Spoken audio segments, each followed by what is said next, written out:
Hello viewers, I welcome you once again in SR Education Python tutorial.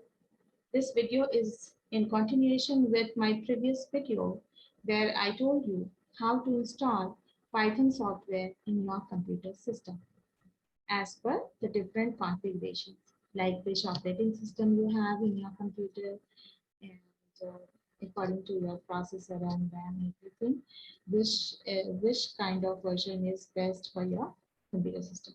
So you can see the previous video, link is there in description box. And today I'm here with fundamentals of Python programming. You'll learn all the basics of programming in Python before you start. So let's see what are the contents for today. So in fundamentals, I have included Python character set, tokens, variables, keywords, data types, operators, comments, and rules in Python programming. So let me tell you first what Python character set is. In very simple words, we can say the characters which are present on our computer keyboard. If I ask you what all keys you see on your computer keyboard, you'll answer, you can see the alphabets, the letters there, the numbers, right? Those are called numeric keys, as well as few symbols are also there. Punctuation marks are also there. Right? So in all together, we call it character set. It's the same in every other programming language also, like C, C++, Java, Visual Basic. In other programming languages also, character set is exactly same. Now let's see what token is. Like if I speak a sentence, uh, so in grammar wise, English grammar wise, we call every word of your sentence has got a different term in English grammar. Similarly, in programming, when you write a statement, every word has got a different term, right? Some of the words can be keywords, some of the words can be variables, some of the words can be functions, right? So those are called tokens. You'll see each one of them later. Then comes variables. What are variables?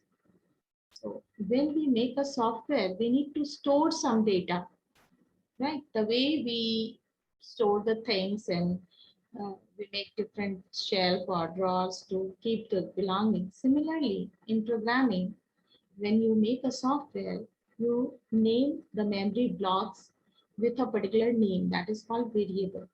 So that later on you can refer it also. Suppose I have to change the contact number, I know where to go. I'll go to contacts module, I'll select the name and I'll edit the contact number. So how is that possible programming wise? Because contact name is saved in name variable and contact number is saved in contact number variable.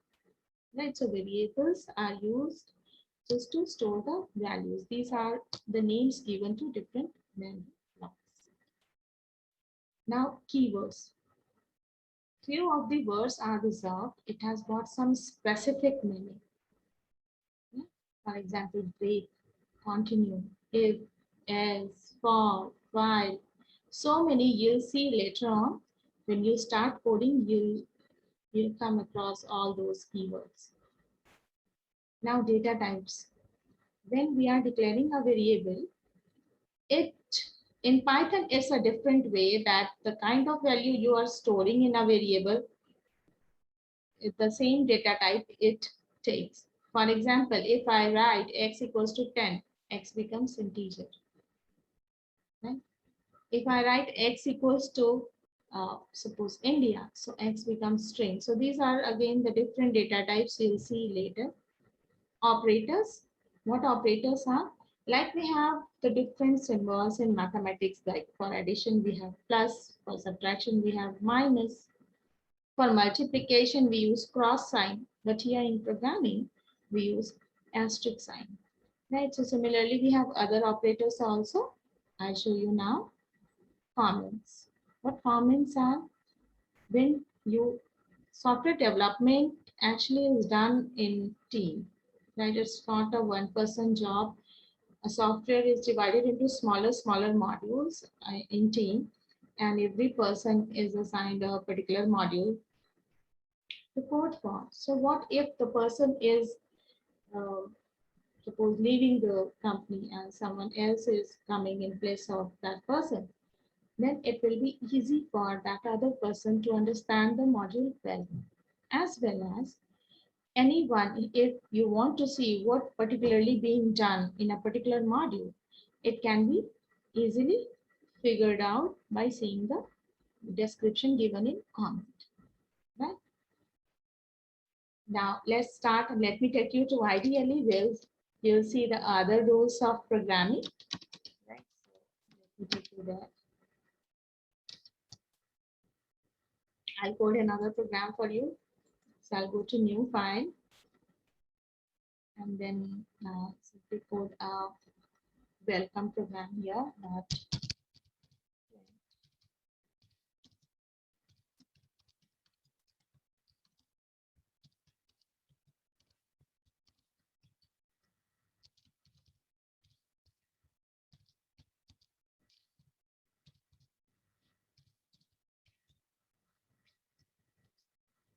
Suppose this is my message. In Python, we use print statement to print any output on screen. Right. So first we need to save this file. So now let's see how to save this file. Click on File and click on Save. Right. I name it as welcome, and automatically it will take .py extension. Just click on Save.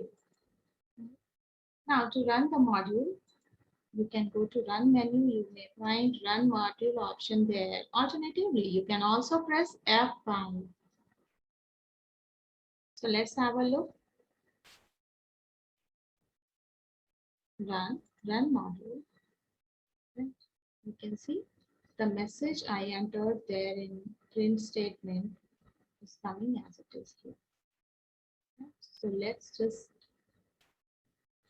understand so many other concepts also from this statement. So you can see print is a function here. These are punctuators I have used here, braces. So in other programming languages also you're supposed to use these small brackets. These small brackets actually denotes that it's a function. It is going to do something, right? In programming, it is referred as, right? In maths, we call it small brackets, but in programming, we call it parentheses. Similarly, this punctuation mark is called curly braces. This one is called big bracket as in maths, right? So, and every punctuation has got a specific purpose, objective, right? So you'll see the application of each of these punctuations later on. One more concept I wanted to give you, that it is very important to put the quotes in pair. You can see I have started the message here. I'm again ending the message with this single quote, right? In Python, you can use double quote also. There is no difference between single quote and double quote here in Python, right? But in other languages, it has got a significance, specific significance. If you are using single quote and double quote, it is treated differently by the compiler, right? Now I have closed the parenthesis also. Fine, suppose I have to take input. Suppose I want user to enter the name. So I'll declare the variable x equals to, I simply prompt user by giving the statement input. Let me tell you what input is. Input function is used to take input from the user. Again, in double quotes, I'm giving the message, enter your name, and I'm simply print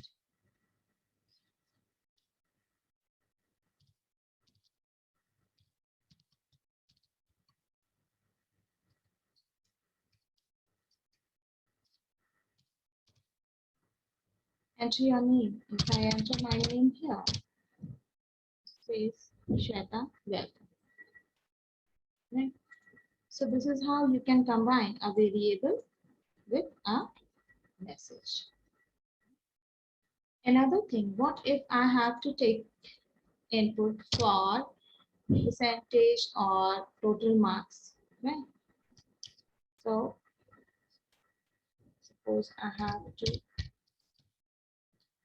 entry for total marks. So now I'm going to write here int input and not because input function is used to take input for integers. Right? To take input for string value, textual value, right? We'll write simply we write input. Right? But to take input for integer value, we need to write here int input. For example, here I'm just prompting user that enter your total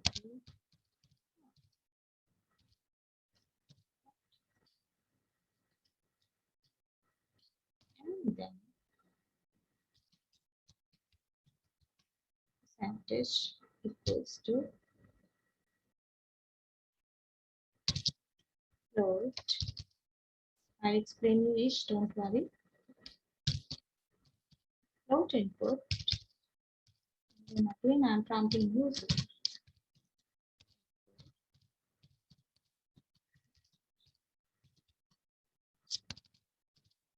Let me run this program now. See, I welcome you all in SR Education. Enter your name. Suppose the student is Ekta. Ekta, welcome. Enter your total marks. She enters my total marks is 450. That turns into 90%. Right. So compiler here allows you to enter percentage in some float value also. Let me show you again. Enter your name, total marks, suppose 490, now percentage 98.71. And this value is also accepted by the compiler. Why so? Because we have kept here float, int, right, for different data types. So now let's understand the concept. The different basic data types in Python. So number one, we have here int. Number two, we have here float. And number three, we have here string. Right? So int means I'm talking of integer value. Yes, I'm talking of whole numbers without decimal part. Float means I'm talking of decimal values. Right?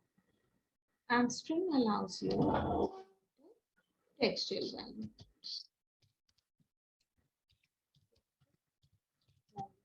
And to take entry for string, we simply use input function. Right? So just tell me, what if I have to store suppose age of a user? Which data type is most appropriate here out of int, float, and string? Exactly, you are right. This is int. Right? Again, suppose I have to take height of a user. Then I'll go for float, height of it, and name or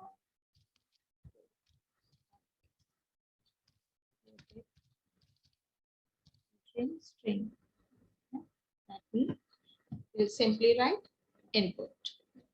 For int and float, we'll write int input and float input respectively. I hope you have understood the basics in Python, that how to take input, how to display output. Now, let me show you another program I'll put this all in comment.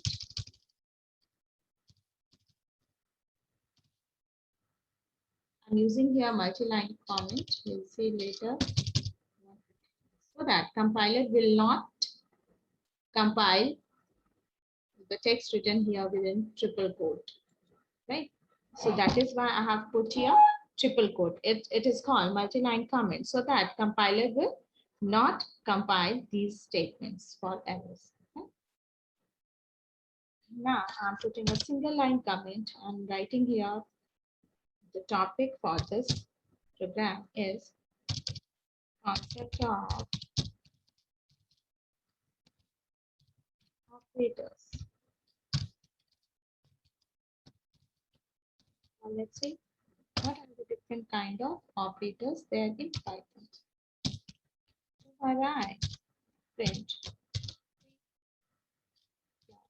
3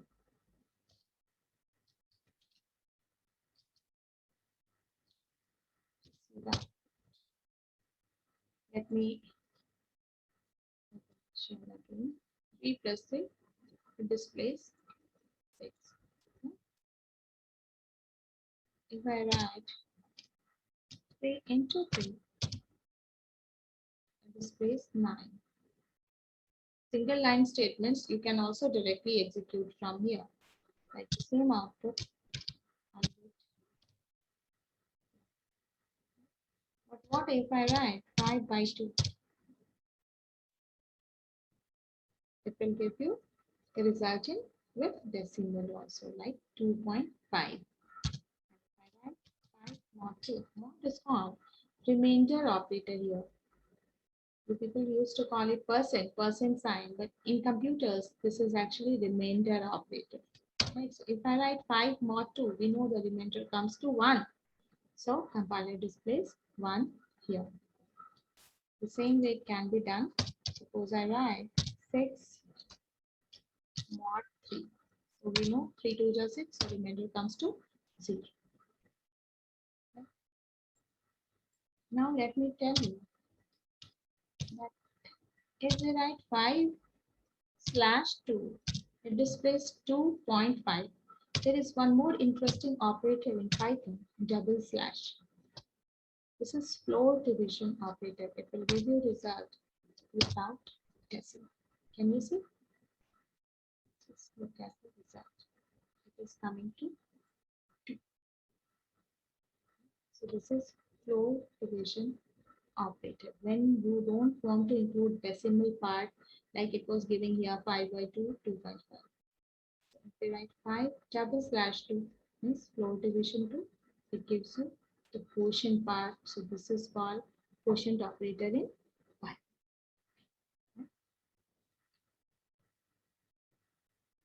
Now, so I have given you the concept of types of comment also. Now let's just conclude what all we learned. We learned the different types of punctuations in Python. We learned how to take input, how to display output, what are variables, what are keywords, what are the different data types, as well as you learn the different types of operators also. Right. So now let's code a very simple program, a complete program now. I'll include these 2 lines also in multi-line comment.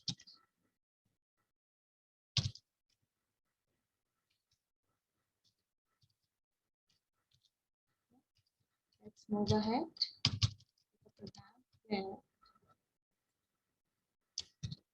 we'll generate report card for a student. Program to display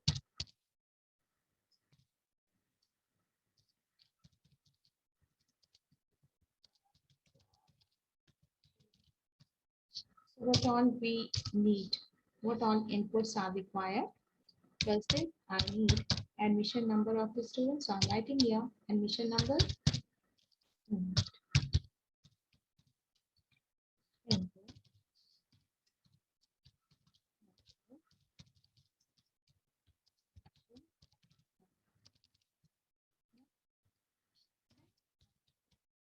name. So name equals to input input because it's a string value. Message does.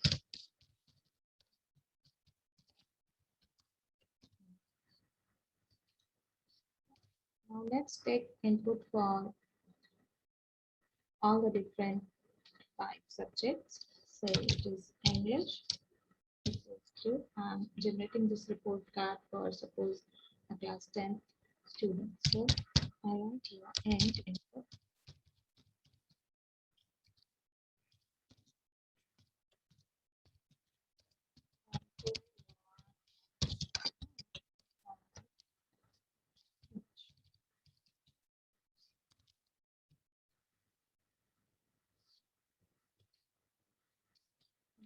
simply copy this statement.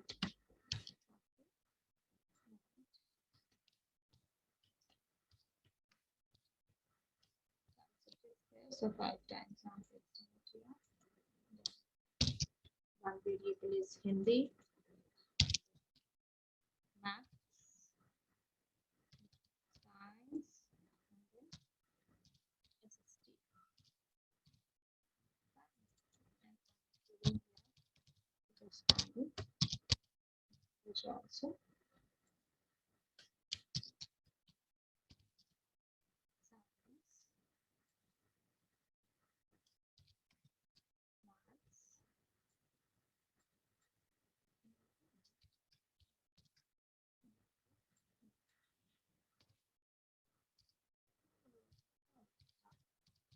total variable, total equals to English plus Hindi, maths,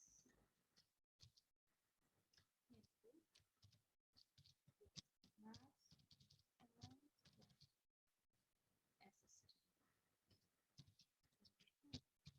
Percentage variable, percentage equals to total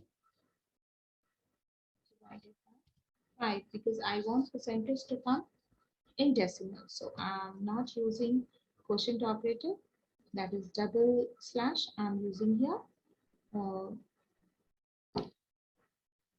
decimal. This will give you the decimal, the complete division by 5. Complete percentage. Let's just draw a line here.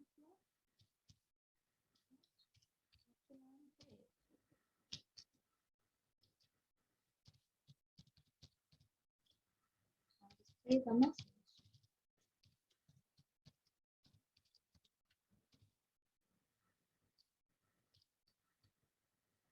And then total is stored in the variable total. So I'll write, as we know that Python is case sensitive, these variables have to be written exactly same as these are declared.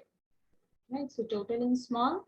So I'm writing the word total all in small. Now let's print percentage.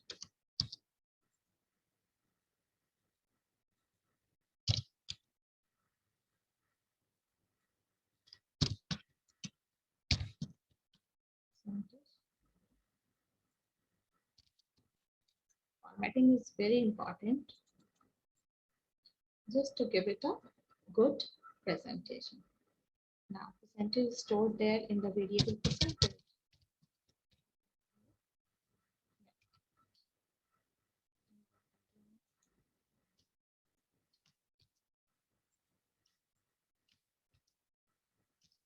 Let's run the program. Let me refresh the cell once.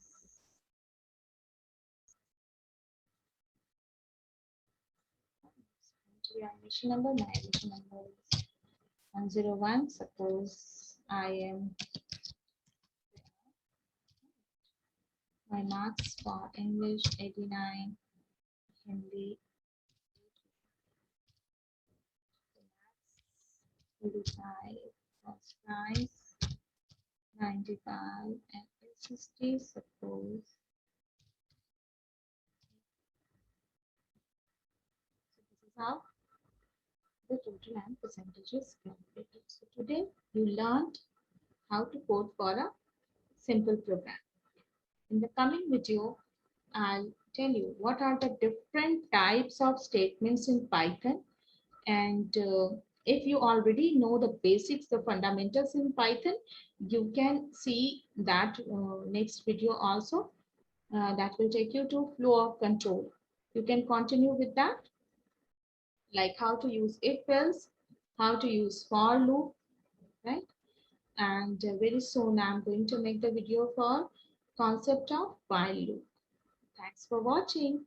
Please drop a comment, your valuable comments in the comment section, and do update me what kind of updations, modifications you feel I should do in my channel. Thank you so much, viewers. Keep watching, keep learning.